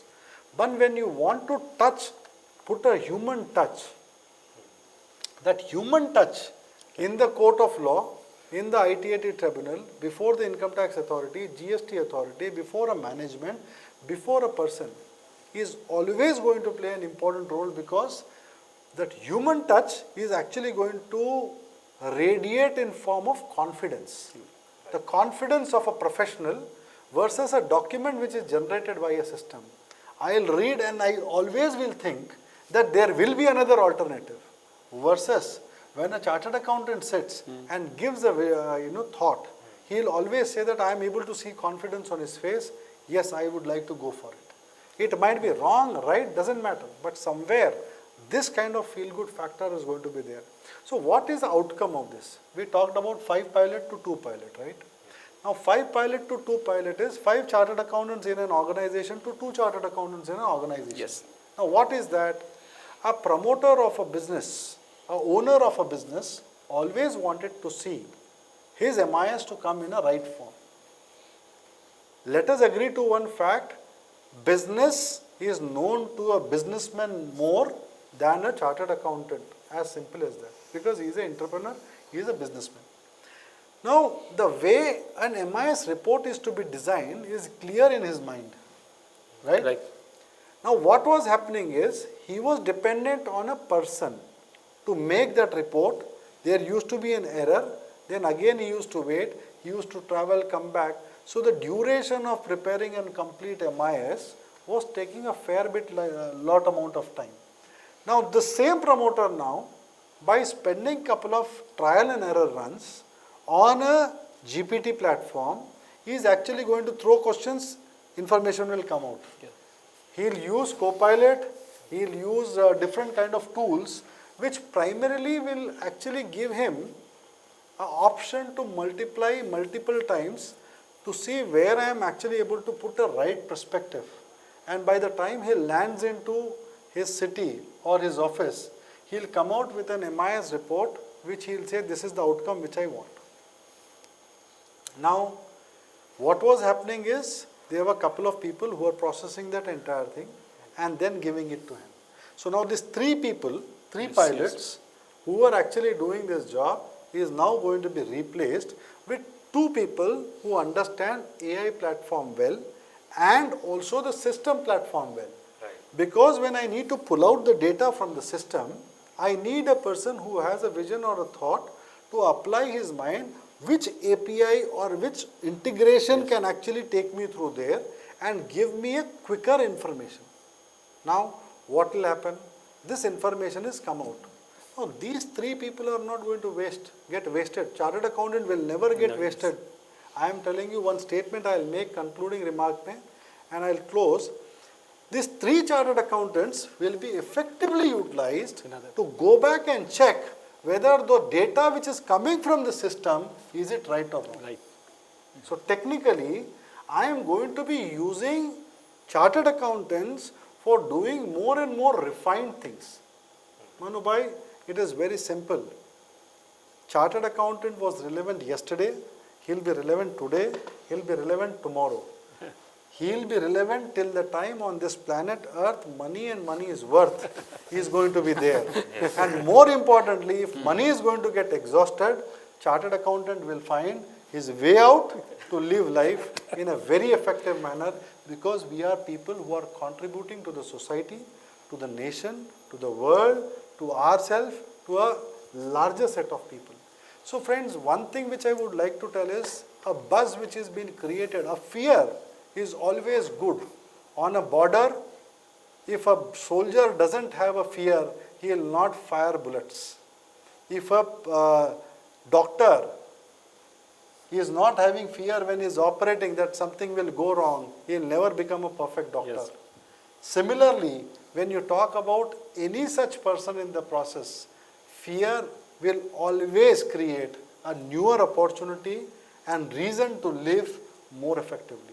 So AI is actually going to give us that life way forward where we are going to redefine things and ensure that we move in the right direction. Manubhai, the challenges are always to be admired, adored. Then only the future is successful. That's the only statement. So, Devai, thank you. And for your views, I would just like to state that one of the main points which you made was that this artificial intelligence, these tools rely on historical data and history may not repeat itself, number one, or the playing conditions may change or the ground can be, for example, there's a small tweak in the act which probably the historical data would not be able to tackle, so a chartered accountant is needed. And you also said that, well, chartered accountants, I also firmly believe that they have been there, they have been leaders, they are leaders and they will be leaders. So that's one thing which I think all of us agree to. Now, friends, one thing which I could gather from this panel discussion is that chartered accountants are there to stay, will not be replaced by AI. But yes, all the panelists somewhere feel that this is something which is new, not exactly a threat, but a tool which everybody has to learn, has to master, and change himself from a chartered accountant to a super chartered accountant, I would say. Because he will be able to do multitasking, he would be able to do tasks in a lesser time, in a more professional manner, and with much more accuracy. So I think that this committee is also in the correct hands. The chairman and vice chairman are leading it and have views that, and they are of the firm belief, the institute is of the firm belief that this profession is there to stay, and taking a forward-looking step is creating this committee and ensuring that all the members get well versed and learn this tool, learn the tricks of the trade and become super chartered accountants. Thank you. Thanks. Thank you. Thank you. Thank you. Thanks to all the Thank you, Manu panelists. sir. Thank you. Sir, sir. Yes. Chal. डाला भी है sir VAPT का. Oh, sorry, VTR. Chali VTR हो गया sir. And all that things will be coming in Visa Plus. The idea, thought process is, sir. You have seen the ITCA series of certification in ICAI. Yes, sir. You are bringing that type of model. It is, you can think of that, but that is online and after this, do, yes, perfect, perfect. No, directly they cannot do. Anyone who has, Independently, these 3-4 certifications they are going to do. yes. After completion of all this, whatever is there in the basket, they will get ISA plus. It is something like, you can say that one. If they want to do only one certification, they will get that. But they will not get the DISA plus. Perfect, you are right. I agree with you, that's the thing. I hope it is clear, sir, everyone. Okay. I have some points also. Can I just put my points, sir? Mera list bana ke laya, sir. So I have 4 points which I would like to share with. Okay, so my 2 points. Okay, 2 points I'll put it up. So one point which I have actually thought process, and please just correct me. It is already come there also, which sir has said that we have to review all the material once again. Our sir has put it up there. My suggestion is it should not just be deletion, addition also. We should relook at once again that how much it is connected to the knowledge tree, which we already have it. We have a reference material. So I am talking about, this is like, we send our car for a service. An overall service is there, end to end of the course is required. That is one point, sir. Second point, sir, which I request and I would also say, I think there are some places, and you would agree, these are practical sessions and other things are not going. That is the thing. So, matlab, sir, recording नहीं है ना इसका, अभी नहीं हुआ. Step motherly attitude है DISA को. Forensic को ज़्यादा प्यार मिलता है, हमें प्यार नहीं मिलता है. So, I think there should be in equal प्यार to this also. Sir, we discussed. Right. Sir is there. So we have our chairman, sir. Yes. So if lab is going to be developed in such a way which are running, can run through cloud, whether they are coming with their laptop or lab is happening, so they can connect to the cloud. Right. And you can configure the practical activities along with the answer sheet. Answer sheet means if you are doing something, some adverse result is coming, so it will tell you where you are having a problem and what is the expected result from that. Right. So that what will happen, not only a participant is going to do the hands-on activity, but will also able to learn where he or she is lacking. Right, sir. Last 15 years में अभी तक नहीं हुआ. After 5 participants, your turn will come. We are already given such license. That I wanted to ask that conclusion from sir. Is there any such type of provisions that fellow CA professors cannot be mentored? There is a concept. Once One of the completion of this DISA, if you are DISA holder, he has just completed, so whether you can be his mentor. Like an internship or article. So in ISACA, there is a concept of a mentor mentee. There is a portal, and whoever wants you could enroll, a mentor is assigned. There is a mentor guideline. Anybody wants, guidance can be given.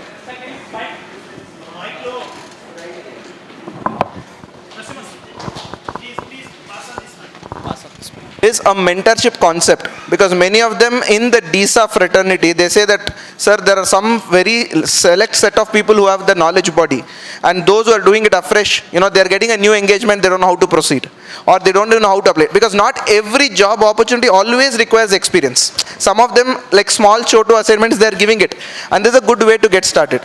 So one of the thoughts which I had was bring up a concept of mentorship, which is there with ISACA. ISACA has this concept where a person beyond X years who's been doing it can become a mentor, and via that mentor he can have some mentees, some sessions are conducted. It's basically an online the details. It's left up to you if you want to share your phone number, contact details you can have. It's a simple body like that. So that is one of the thoughts which I thought from a DISA perspective, and of course we can bring it across the table as well.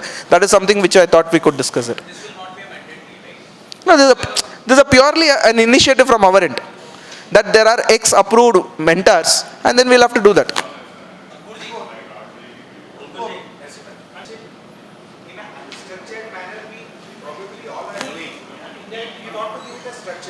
We'll put in some sort of a framework, etc., and make people also aware. Idea is behind this, why this has been brought in, that even after getting the certification, when the members those who are freshers or little bit 4, 5 years experience are were not exposed to the IS audit, they are not able to accomplish it. So in the beginning, in the institute framework, it is going to be maybe it is an initiative, but later on it can be made mandatory. So,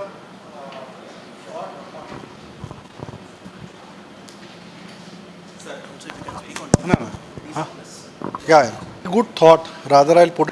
I just want to call Vishnu if he is available. He's come.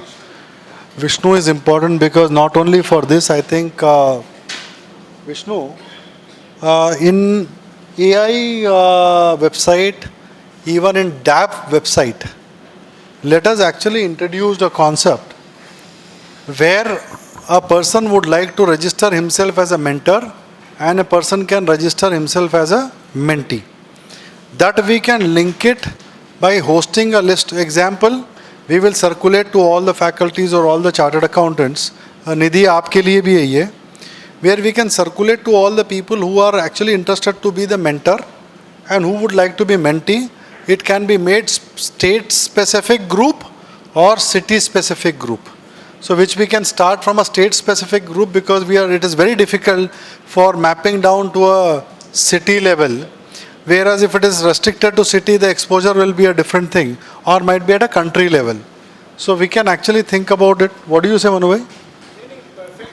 I think if it is made mandatory also at some point of time. If you remember, we had this discussion once and we took it forward, but then COVID came and it stopped. Sir mandatory का मतलब क्या है मैं बोल देता हूँ आप सबको इंस्टीट्यूट के अंदर 1 मिनट पॉज कर दे भैया pause basis and then when you see the vibration then you put it because institute mandatory means you can record now no problem. Institute mandatory means it is lot of procedure part has to go through. It has to go through the committee, then the management committee, executive committee, then the council. जब तक अगर अपन ये concept को रोक देंगे तो कोई मतलब ही नहीं है.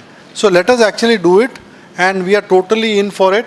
What we can do, Vishnu चला गया, कहाँ गया, गायब हो गया. हाँ, विष्णु एक काम करो, अपने जो प्लेटफॉर्म अभी बना रहे AI के अंदर, साथ ही साथ में निधि से और ये दोनों से बात करके, you actually make a page on our own DAB website, right? In which we can actually give access to OTP based registration of mentor and mentee, right? Is it fine? Yes, sir. One condition you can put that maximum 4 mentees, 1 mentor can take, like that. Some bars will be kept. वो सब लगा देंगे sir. वो तो internal guidelines we can take it forward from you, right? Thank you. Thank you. Sir, one more point from you that we get done with DISA plus 1 or 2 add-on certification courses like say something on analytics. No, Simon, the point is very simple. I did my DISA and I have not done any single amount of learning. Fortunately for me, because I am involved, I am in touch. You are involved, you are in touch. Lot of people here sitting are involved, they are in touch. But technically the people who have completed their entire education, why RBI or any other regulator is not recognizing is that you do not have a continuous learning process. Point number 1. That means like CISA also, people are not fully engaged. They are holding certificate, but the important factor is they have continuous learning they need to clock. The similar thing which we need to introduce, that is one of the points which we shared with you, that do you recommend for mandatory CP? The first point, right. All our faculty members agreed with that. We also came up with an idea, additional 10 hours in a year. And this session should be DAB approved and relevant. Otherwise everybody will say... No. So It has to be DAB approved only. So we made it that way, additional 10 hours. And we said for those who have done their 1.0 and 2.0, right, we will do something called as a bridge course. The name we can rename it, whatever we can. We call it as bridge course.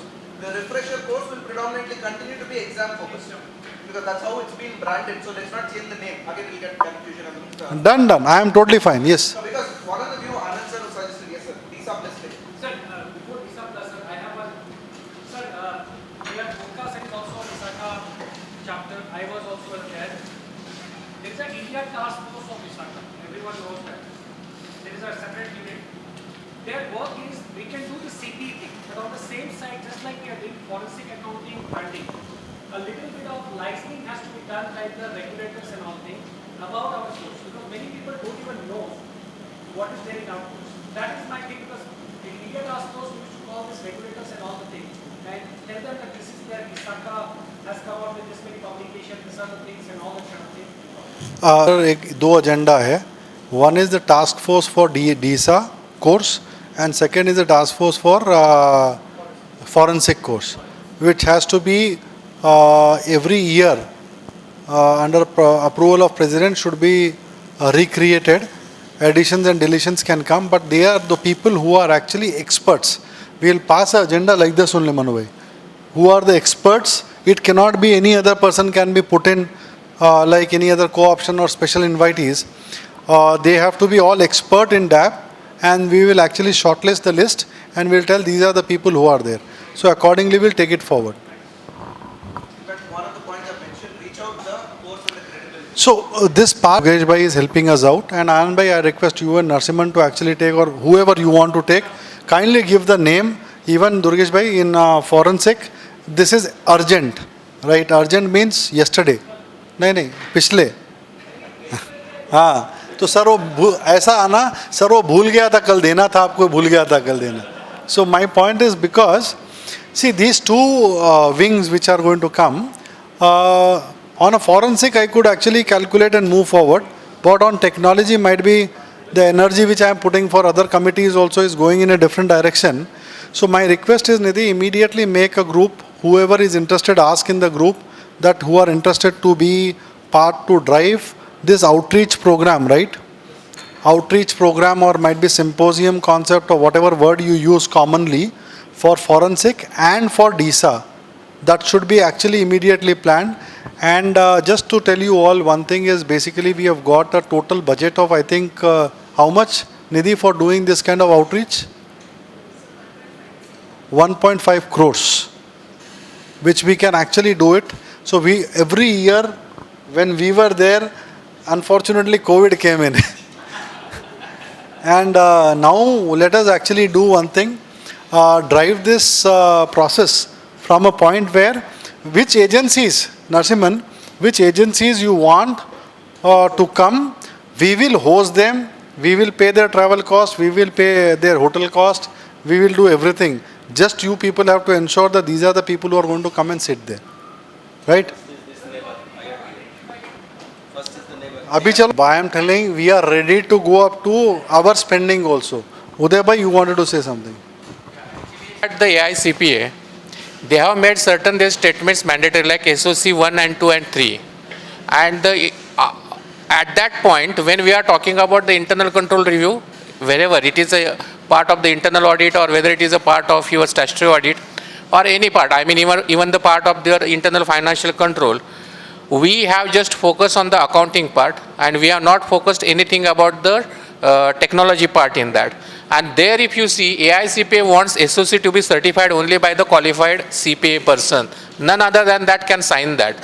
So if we can see the opportunity here, there is a huge opportunity. So if you make it mandatory, and this DISA course needs to be aligned with whatever these standards on auditing are there for the internal auditing or for the statutory auditor, and then whatever the procedures we are drafted for the standards or auditing or for the internal auditing, make it because all the procedures are now computerized, digitalized. So that part really we are missing, and then we are talking that we are not having any opportunity. So I think that's a very good point. We have a SA 402, sir. Service organization. The international it is ISA 3402. In US it is SSA 18, sorry.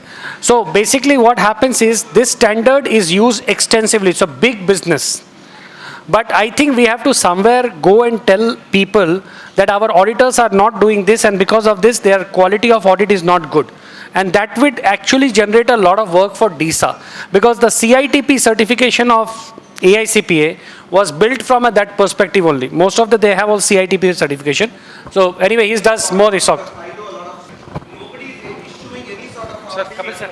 Kapil sir. When we ask most of the chartered accountants, they have no clue about how to do it. What AICPA did a few years back, SSA 16, 18, they came with an extensive guidance, they came with SOC 1, uske baad SOC 2, SOC 3, all of those, right? And they came up with a detailed guidance. For us, because many of the work, even if you look into the audit trail requirement which the ICAI guidance note has given, it says take a SOC 2 report. It does not say take a report from a chartered accountant.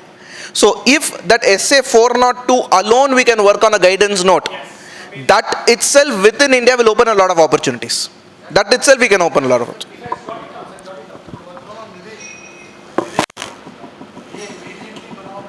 I know we went a little bit up and down, etc. 2 points to wrap up. One is the concept of a DISA Palace. I think Sir's view was that we need to equip people with additional things, whereas some of the other views were, I have already done my DISA, get a couple of more certifications and I'll be probably called as a DISA Plus, right? That's another view. But question is, how do we present it? A little too early for us. I'm keeping that as an open-ended statement. The next thing which... Yes, sir. We are trying to work out with the ANSI certification from last couple of years. But what is we do not have internal wherewithal to move forward. I'll request couple of people who can actually be part. We will see whether it is we can give any kind of honorarium for that. But we need to get ourselves prepared for ANSI certification. So the moment Narasimhan we complete ANSI certification will need that the chartered accountant who has completed DISA has to upgrade himself. So whatever upgrade is going to happen through ANSI can be considered as DISA Plus also. So rather than doing any other way, it is better that if we are getting ready for ANSI certification, then we can think about, there is one thought which comes to my mind, ANSI, because they are actually looking at balancing that with because there was an initial discussion, Amit is not there unfortunately now, because they were saying that your DISA qualifieds are way belong old time. So what is that we need to demonstrate, what is the learning they have gone through to keep themselves updated. So, correct, so wo hai nahi. So technically what is happening is, what we can do in this particular category is, once we initiate the process, parallelly we can initiate a process that all these people should actually get their DISA, not refresher course as you rightly said, might be DISA Plus course which we call it as, and they take it forward. So DISA will continue to be there, but the Plus course will actually make them one notch up by saying that they are actually done a updated learning also. Yeah. Thank you. What I am suggesting is minimum CP requirements what we are placing it. Rather we can make it structured. That means we will have the same level of training to everyone. Yeah, but I may attend one particular training, sir may attend a different training. So we both are not at a par, no? Yeah, structured learning process. So generally, like many industries like mutual funds and all, they also follow the same practice. That once you get the card, then there would be a same level of training which will be given to all the participants. So everyone is at a par.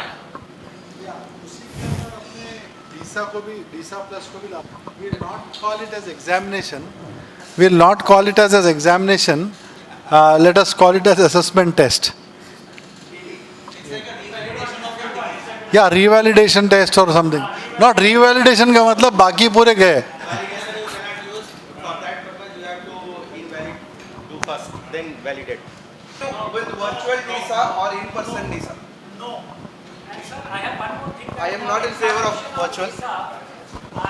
Some student told me they did some computer TV and they were able to write the examination. Face is there. Yes, they are connected through the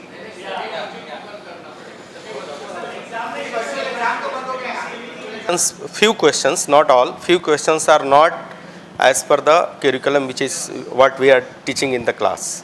So when Amit was there, that time we are having discussion that we should write a letter to exam department. I guess that 2 letters has been sent from DAP to exam department that whatever our syllabus is there, according to that paper should be set.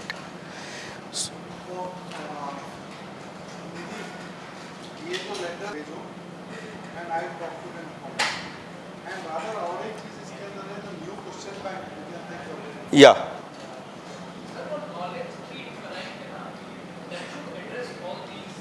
Have incorporated all the requirements of ANSI 17G024 other than the documentation part. Documentation we cannot done because those who are implementing cannot do the documentation.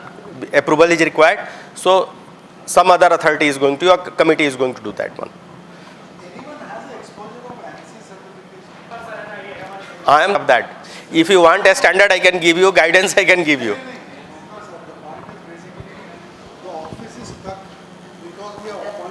I remember I have given a standard and certain guidance note also I have given. I remember.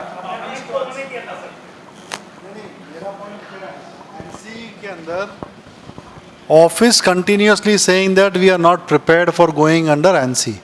So what is required is basically we need to ensure that we are prepared for going for ANSI review. Because once ANSI review is done, that means there are certain guidelines that need to be followed. We might be missing certain things to be implemented. What are the gap analysis, or might be the final report, where do we stand with ANSI if we go for ANSI, because a consultant is already appointed. और वो अगर वो process complete करते हैं, we will get the certification done. I think consultant should give the requirements, that what are the requirements are there. I am telling what requirements are there. Whatever we are doing, we have to demonstrate. So for that purpose, you have to develop the template. Say these classes are going in a structured manner. So for that purpose, you have to develop a template, you give the tag for that. Whatever feedback is coming, there should be a defined template for that. Then there should be analysis for that.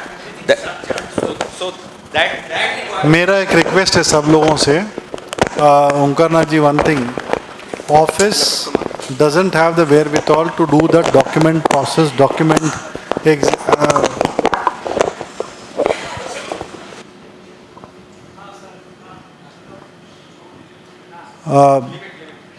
office is not having that capability to make the documents.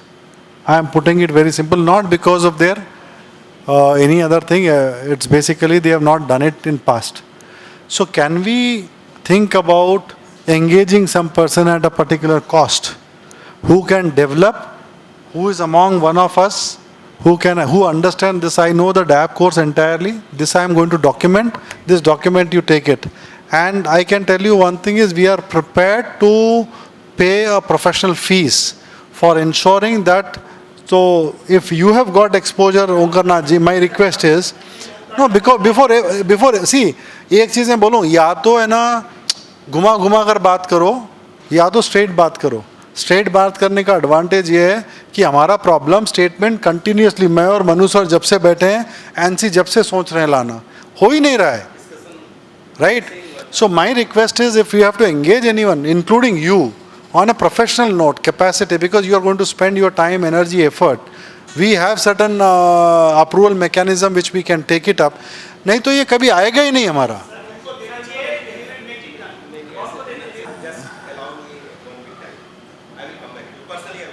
No, please. My point is, anyone, see, let us agree to one fact, talking English is very easy. But execution, it is becoming continuous failure, then it is a challenge.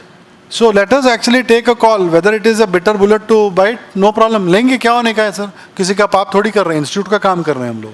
And when people are going to put their energy and time, till here we can ask pro bono basis. But beyond this, sometimes it is very not humanly right or professionally right to ask for anything.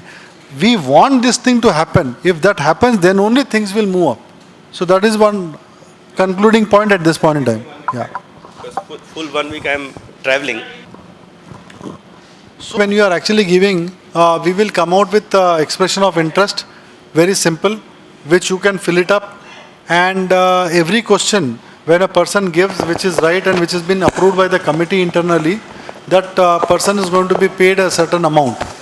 I don't know what is the amount per... नहीं, वो तुम BOS का निकालो, उसको revamp कर देंगे हम. निधि एक काम करिए, अंकुर और कुणाल तीनों, पहली बात तो है ना, केस स्टडी बनाने के एक एक्सप्रेशन ऑफ इंटरेस्ट निकालो immediately. And what we will do is, some top faculties, we will first engage, if external things have come to review, these people will be there who are our enlisted faculties. They'll review and they say that, okay, this is good. You got my point? I hope you all will agree. Durgesh bhai, you also will agree. What we will do is, we will call for expression of interest, where a general public will actually give. They'll throw so many questions. Whatever the fees which we have to agree, we'll agree. If it is to be revised, and even we have to give it to the judges, we will pay certain amount on a professional note. Correct? Once that shortlisting is completed, then we will open up for our faculties to give their inputs, or might be their case studies, their MCQs, which is at an agreed price, which we are actually going to pay to other people also. So you can actually give. So case studies, there will be another mechanism. MCQs is another process, and one more is called case scenarios. There are 3 categories which are there, which has been already approved by the institute, where there is a fees also which we need to pay is also approved. So what we will do is, in the next week, we will come out with this. Like we have done this particular process, DISA and forensic, we will shortlist those people and we will say these are the experts, they will finish off. Once that exhausting 30 days के time के अंदर जो आ गए, बाद में फिर हम लोग क्लोज करेंगे और हमारे एक्सपर्ट फैकल्टीज को बोलेंगे भैया आप लोग दो हमको केस स्टडी. सो जो आदमी देगा उसका दूसरा person will review and give us a confirmation accordingly. Clear? Yes, sir.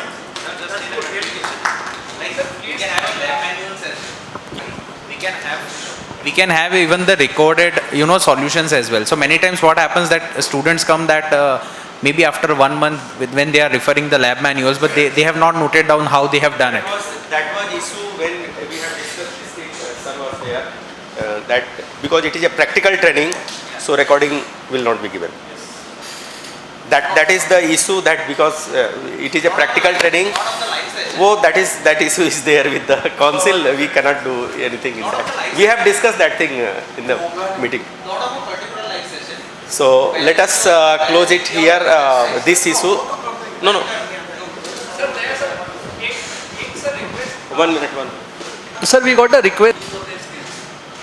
I think time has come where we need to even make of people based on the experience. Yeah. This will be a precursor to be discussed in the symposium as well. Yes. We have this document and we will be taking session on this. See, my point is very simple to come before you all people and talk is that a lot of theory learning has happened over a period of time. Enough, I think, that let it continue the way it is going in.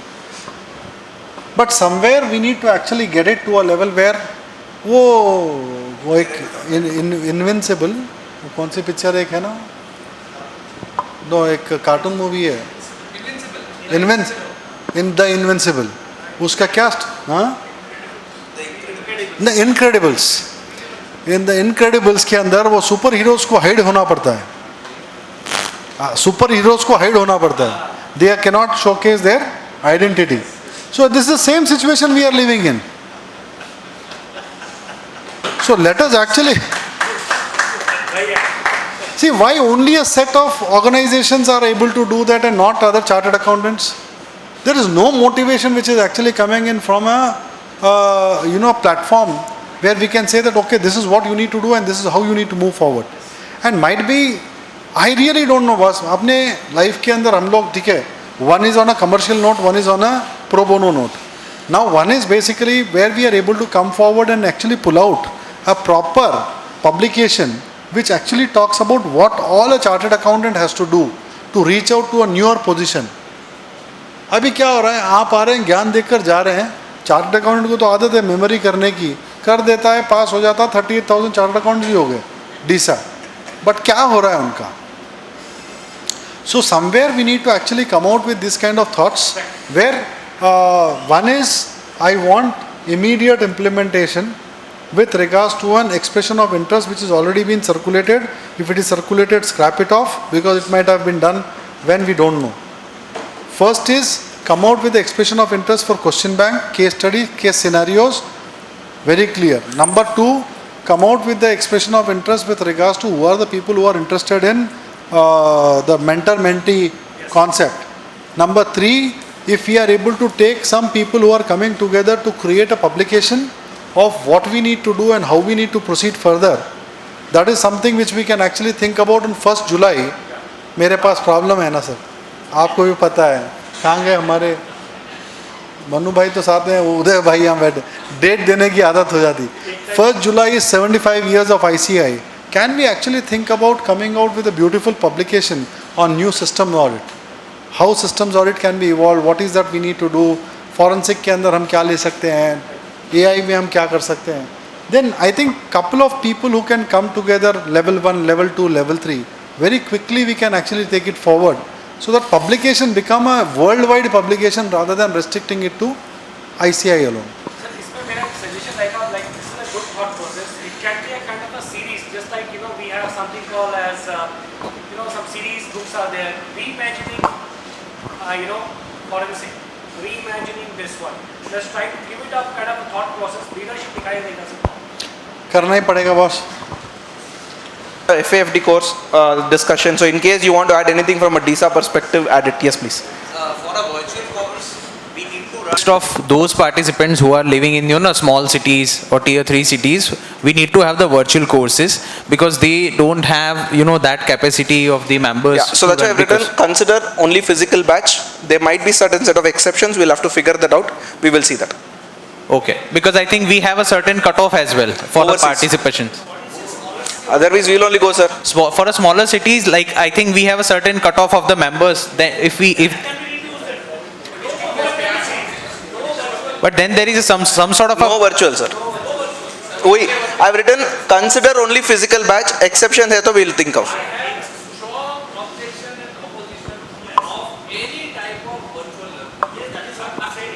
Especially where especially where it is mandated to learn. Yes. Especially where it's mandated to learn. But sir, I had a student who was in a wedding barat. Sir, my submission was we will allow members from those small cities only to enroll for the. Okay, let's put it this way. We are considering only physical. Any exceptions, let the council or the DAP team decide. Any other thoughts, please? Before we wrap. I am giving assignment to you. I am giving assignment with permission of the chair. Knowledge tree for ISA 3.0. We are now नहीं sum up यहाँ पर है उसको WhatsApp पे दे देंगे आपको what we are doing. And I didn't want to take chance. Don't do any communication on WhatsApp with me.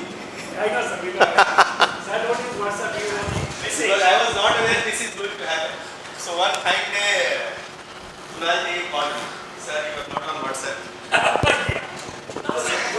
I will send it across to Kunal sir and team. Right?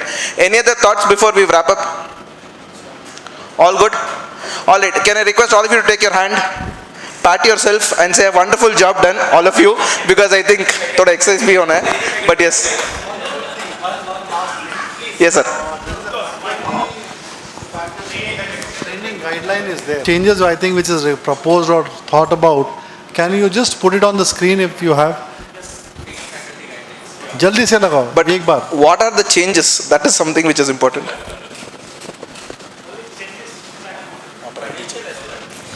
Because I don't remember seeing a track change or something. करना जरूरी है sir. कब तक free में कराएंगे? मैं तो खुद बोलता हूँ.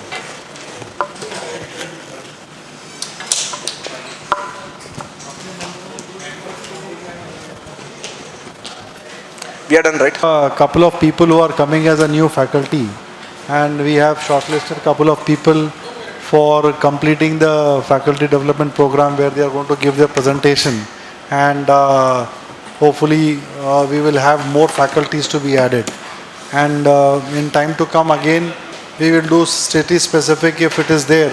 Good number of participants are there. There will do some faculty development program with the newly empaneled faculties also.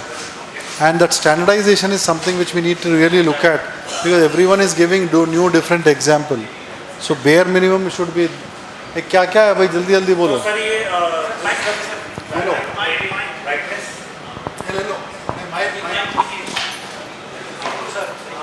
trainee faculty guidelines which we have developed for the faculties who got selected through FDP.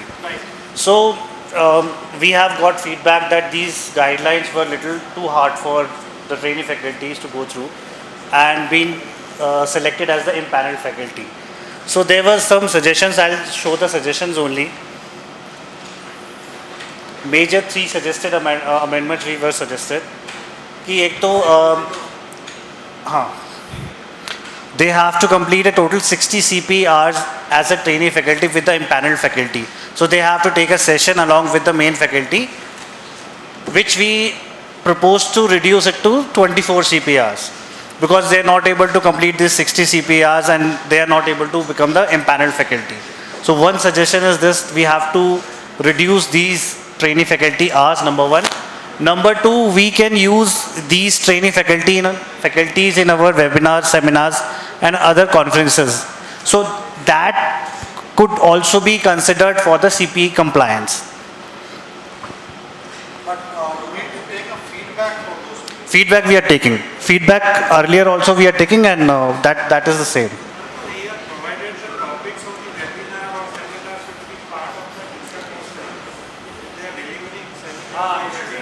Related to our topics, yeah. As the case can be recovered, of the relevant journal. Now we have made it simple that trainee faculty has to support the board in providing the case studies and questionnaire. Earlier it was they should provide 50 MCQs for every session they are taking. So every time they are going as a trainee faculty with the impaneled faculty, they have to provide the questions. Now, as and when required by the board, they can provide the questions in the case studies.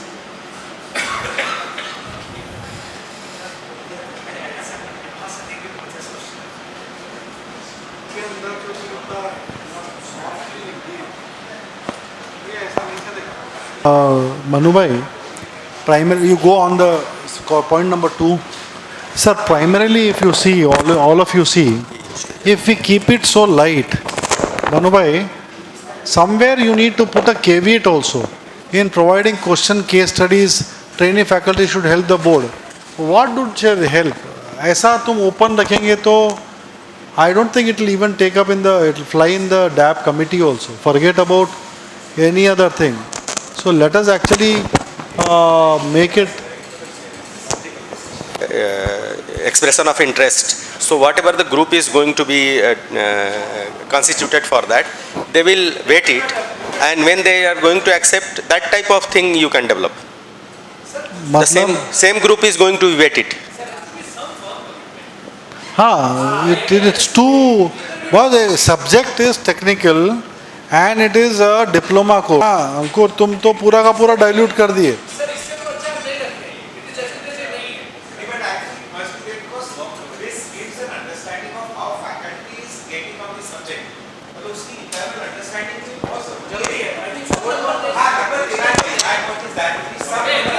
उसको करेंगे number कुछ कर सकते हैं. एक advantage है sir, मैं बता रहा हूँ इसमें, आप कुछ भी नहीं दोगे तो नहीं, कॉपी भी करता है तब भी कंपेल्ड लर्निंग है. Compelled learning is there where without going through the material whole class has been taken. You will agree with me. So that way it should come, and sir has just proposed that when expression of interest is coming, the task force and committee is going to be developed. There it will go for waiting. They can, or what can do, this group can develop certain guidelines that what should be the template or the label or how this case studies and lab manual should be developed.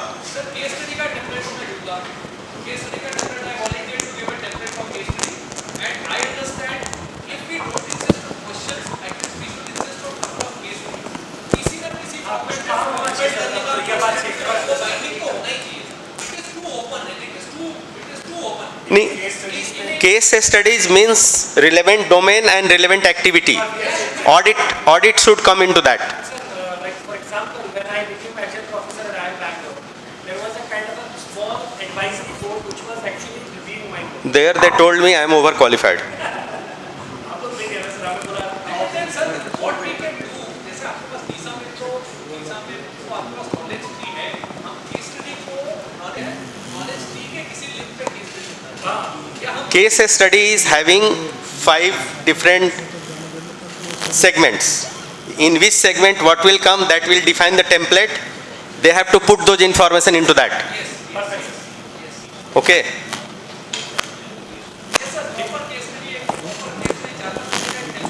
And that template will work for our 17024. That is required. ठीक है sir. हाँ. Posing की अगर वो webinar या किसी seminar में भी ले रहा है तो वो भी सीपी में उसके काउंट होना चाहिए.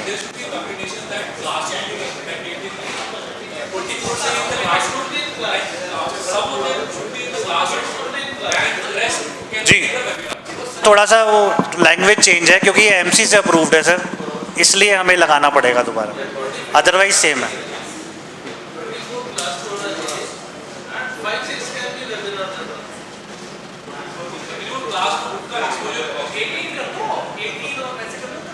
ठीक है sir.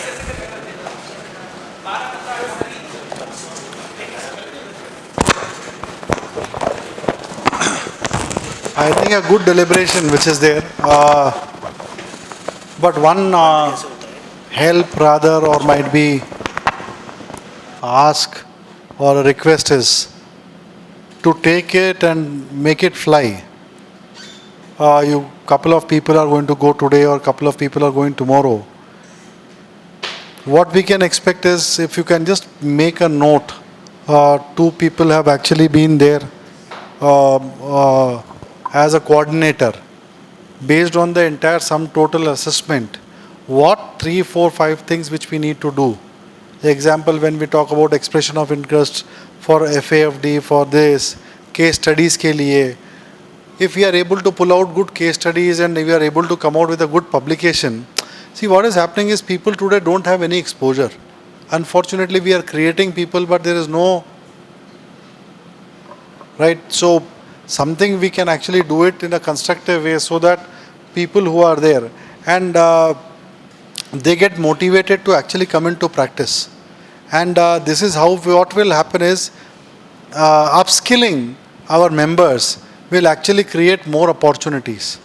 The problem has been where Reserve Bank of India, IRD or someone are telling that, you know, your DISA cannot be equated with CISA for XYZ reasons. Actually, if you go back and see the kind of learning which is going in DISA, they are not understanding that, you know, there is a pre-online learning, then a physical class learning, and then you are writing examination. Whereas in case of any other organization, including CISA, it is only book study and writing examination. So there is a huge amount of difference. This difference also we are not able to present before our regulators. That means we need to showcase it again. That is where the DISA plus or forensic plus or whatever we call will actually come into play, and that is how we need to take things forward. But I think full day's discussion was very useful from, I think, everyone point of view again to get reconnected. We had some amount of small discussions in some isolations and some small groups. This also is actually triggered one thing which is again got people together.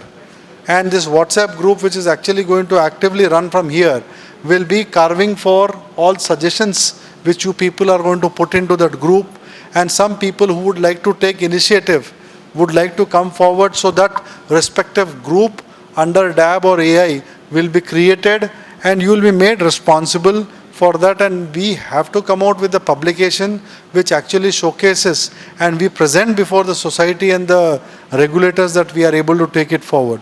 So one is on the development of syllabus and upgradation of syllabus side. Second is on the publication and development of other aspects side. So thank you all. Thank you very much for making it possible.